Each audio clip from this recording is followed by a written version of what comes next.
I took some optimism from the survey, given the increase in the overall confidence index.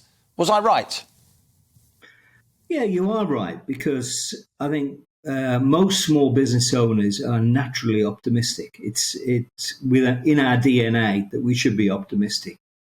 But they're struggling against some pretty heavy headwinds. If you take, for example, the fact that COVID hasn't completely gone away for a lot of small firms. They've got a lot of workplace absence. That's making it tough to try and fill and operate at full tilt.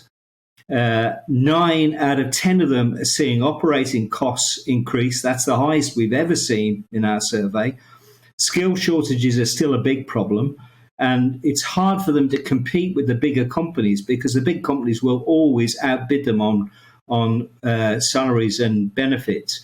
And of course, with the national insurance increase, that makes life even more difficult.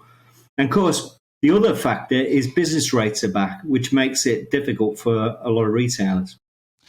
Indeed, business rates, those taxes that small businesses really don't like. You pay them on the value of the property that you operate in. You pay them whether you make profit or not, whether you take any revenue in or not.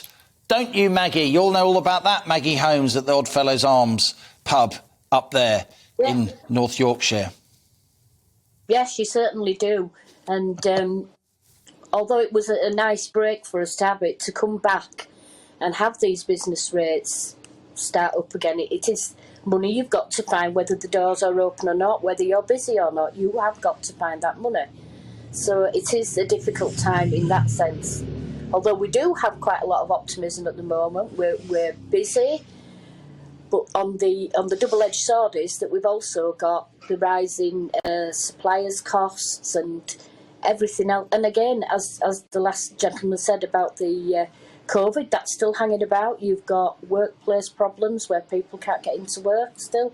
So it's all playing its part. It certainly hasn't gone away.